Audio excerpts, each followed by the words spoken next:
Hello, I'm Raynor. Welcome to another video of Raynor's Guitar Digest. Okay, so today I'm going to share with you on movable chords, okay, and how they can help you achieve a majority of chords that you may be unfamiliar with, and also achieve alternative shapes of common chords that you already know. Okay, so before we dive in, it will be good that you at least know all the 12 musical notes that exist, okay? What note comes after another, and every movement unit from one note to the next is called a semitone, okay? So if you aren't so sure, okay, you are not so sure, right? Let me just lay it out here for you in the video, okay? So assume we start with an A note, okay? And increase one semitone at a time to achieve the next note. We will have, the first one, of course, we start with A, right? So A, and then the next note will be an A sharp, or we read it as a B flat, okay? Both are legal representation, okay? It's the same note. Then we'll have B, okay, and right after B it goes directly to C, okay? There's no such thing as B sharp or C flat, okay? B goes directly to C naturally in music. So after which we will have, after C we'll have C sharp or D flat, okay? And then after which we go to D, okay? And then we go to D sharp or E flat, okay? And then next we go to E, okay? Then after E, we'll go straight directly to F, okay? So there's no such thing as E sharp or F flat, okay? E goes directly to F in music, okay? This is another special case, just like B, between B and C, okay? And then after F, we'll go to F sharp or G flat, okay? And then after that, we'll go to G, okay? And then we go to G sharp or A flat, okay? And then after that, where do we go to? Of course, we come back to A again, okay? We'll go back to A again, okay? The whole, it comes back to one octave higher, so it comes to the next A, okay? So the whole cycle repeats. So A, from A all the way to G sharp, and then come back to A again, okay? So there are a total of 12 musical notes, okay, that exist. So I will leave this table on the screen as a reference later when we count movable chords, okay? Okay, so first, definition. Movable chords, right, they are basically common formula chord shapes, okay, that can be moved and positioned at consecutive frets to form a new chord of the same formula, okay? What does that mean? So we usually go with A and E bass chords, okay? A and E, based on A and E. So most common chord here, chord formula that we'll be using will be A major and E major chord, okay? So A major will be this, okay? This is an A major chord, and then E major chord. Okay, this is an E major chord. So if we start with E major shape that looks like this, okay, so if we move the same fingering up by one semitone, okay, we also need to add a barring finger to mimic the guitar nut of fret 0 lah. So we have to replace and adjust the finger used for the same form, for the same formation. We will have a F major chord. Okay, how does it work? So imagine this E major shape. I move the whole shape by one semitone, so, or one fret, okay, just one fret away.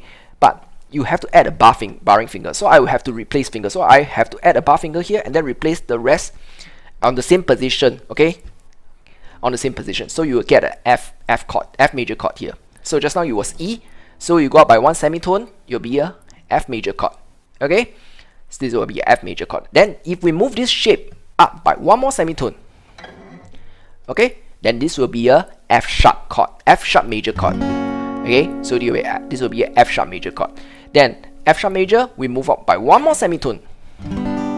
Okay, you will get a G major chord. G major chord. So this G major chord, right, which is actually an alternative shape to your common G shape. Okay, common G major chord. It's actually the same chord. Okay, it's just that the arrangement of the notes are slightly different here. Okay, so G major chord, and then we go up by one more semitone. Then we get a G sharp major chord, okay, G sharp major chord, and then we move up one more semitone to the 5th fret, and we get an A major chord, A major chord. This A major chord is just an alternative chord shape from this A major. Okay, so it's actually the same chord. It's just that the octave and the notes arrangement are different here. Okay, then as we move up one more semitone to the 6th fret here. Okay, and this will be a A sharp major chord, okay, A sharp major chord, okay, and then we move to the 7th fret, okay, still the same chord shape here, we strum it down, this will be a B major chord. Okay, B major chord. This B major chord is the same thing. It's an alternative to the common B major shape. Okay, just different octave, and the arrangement of the notes is different. Okay, it's just like piano inversion here. Okay, so and we can keep on moving to the 8th fret also. Based on the E major shape here, this one will be a C. This one will be a C major chord. Okay, C major chord. So this is a very high octave C major chord as compared to your common C major chord here on the 8th position here. Okay, so now you know two different position of C major chord. Okay, so as we increase and so on and so forth. Okay, so if you get this idea right, we will now try moving the A major shape instead. Okay, A major. Just now we were moving E major shape. Now let's try A major shape. Okay, so this is your A major chord. Okay, A major chord, right? So we will move this up by 1 semitone. So I move up 1 semitone and then I add a barring finger, same, just to mimic your guitar nut here. Okay, so or fret 0. Okay, so this will be an A sharp, or you can call it a B flat. It's actually a common B flat shape that we usually use. Okay, A sharp or B flat, and then we move up 1 semitone, one more semitone on the 2nd fret here. You will be a B major chord. Okay, B major chord. Okay, so it's actually a common B major chord. B major, usually the primary or default way of pressing is actually like this. Okay, and then we move up to the 3rd fret. You will get a C major chord. Okay, so now we have 3 different positions of C major. Just now we got another one on the 8th position with the E major formation, right? So this is another position of C major. Okay, this is your common C major. This is your 3rd position C major. Okay, 3rd position C major, and then you move up 1 more fret. On the 4th, you get a C sharp major chord. Okay, C sharp major, and then you go up 1 more semitone to the 5th fret, and you will get a D major chord. Okay, this D major chord is the same. It's an alternative shape to this common default shape of D major chord. Okay, D major. Okay, and then we move up. We have a D sharp major. Okay, D sharp major, and then move again to the 7th fret. This will be an E major. Okay, E major. Same is actually the same chord as this E major. This default shape of E major, and this one is a higher position, higher octave E major chord. Okay, and then we move up 1 more semitone on the 8th fret here, and we get a F major chord. Okay, so this is a high position, high octave F major chord as compared to your default F major here. Okay, and then we move up, it will be F sharp major chord. Okay, and so on and so forth. Okay, so now you realize with just a common A major and a common E major shape, right, you'll be able to get every major chord and that is above A major, and every major chord that is above E major but before A major, which means now you know how to press every major chords that ever existed. Okay, isn't that an achievement unlock? Okay, so you already know how to press, you already know how to achieve and derive all the different major chords that existed. Okay, so now we will do the same with minor chords. So same, we will use A and E. So A minor and E minor. So we apply the same theory here. So let's start with E minor. Okay, so start with E minor. This is your common E minor shape. Okay, E minor. Okay, so we move up by 1 semitone. Same shape, see, look at the same shape. I move here, but I add a barring finger, but I have to replace some fingers here also. Okay, but press it on the with still the same chord formation. So this is after E will be move up by 1 semitone will be your F minor. Okay, so this is your common F minor chord, and then we move up by 1 semitone, we have F sharp minor. Okay, then move up by 1 semitone, you have G minor.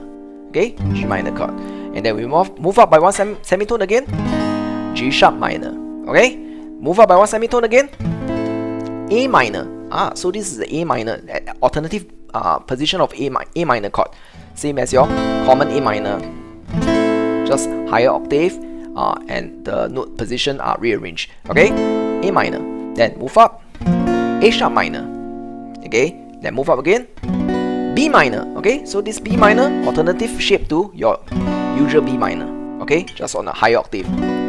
Okay, so we move up again, we will get C minor. Okay, so this is a C minor chord. Okay, and so on and so forth. So same thing, we'll apply it to also A minor. Okay, just now we're doing E minor, now we do with A minor. So we have A minor chord here. Okay, A minor chord. So same thing, you move the same shape up. So you do have to do some finger replacement. So you add a barring finger here, and then you form your A minor formation here again. So this will be A and A sharp minor chord, A sharp minor, or B flat minor also. B flat minor, it can also be called B flat minor here. Okay, and then move up. This is your common B minor chord. Okay, after A sharp minor is B minor. Then move up. We have C minor. Okay, C minor, and then move up again. C sharp minor. Okay, C sharp minor, and then move up again. 5th fret. This will be a D minor chord. D minor. So this is an alternative shape to D minor. Your common default shape, D minor, and a high position, D minor. Okay, and then you move up, you get D sharp minor. Okay, and then you move up again to the 7th fret, you will get E minor. So this is a high position E minor, same as your default E minor. Okay, so just an alternative shape, and the notes are rearranged and at a higher octave. Okay, and then after this you go up, you get F minor. Okay, okay, so after E minor you get a F minor here. Okay, and so on and so forth. Okay, so similarly you realize that with just a common A minor and E minor chord shape, okay, you'll be able to get every minor chord that is above A minor and every minor chord that is above E minor but before A minor. Okay, which means now you know how to press every single minor chords that ever existed. Okay, isn't that another achievement unlock? Okay, so this is now you start to see the pattern here. So we can also do the same to other common formulas of A and E's, okay, such as your 7 chords, dominant 7. Okay, you can use A7, A dominant 7, okay, or your E7. Okay, a simple version of E7 is this. Okay, so you can, same thing, you can move your A7 up, then go up, A sharp 7 or B flat 7, go up, B7, okay, then go up, C dominant 7, okay, dominant 7, or we read it as short form 7, okay, and so on and so forth. Same thing you can do with A7 and E7 chords, okay, and then same thing, you achieve unlocking all the dominant 7 chords that ever existed. Okay, and we can also do the same to minor 7 also, A minor 7, okay, E minor 7, you can use just a single finger E minor 7 or the one with the pinky here. Okay, so E minor 7, A minor 7, it will help you to achieve every single minor 7 chords that ever existed. Okay, and same thing, other formulas like major 7. Okay, we will have, this is a common shape for A major 7, the very jazzy, very bossa nova chord here. Okay, this is the A major 7, and then we have a E major 7. Okay, E major 7. Okay, same thing, you can also use this shape and move up, and you can get all the major 7 chords that ever existed. Okay, so and so on and so forth. If you got anything that has to do with A and E based on their common shape, and you move up. Okay, so you just have just unlocked your ability, right, to know and derive a huge library of chords here of all the common formulas. Alright, that's all for this video. So hope you learned something new, and remember to subscribe, follow, like or comment below if you have any questions. Thank you and see you next video. Goodbye.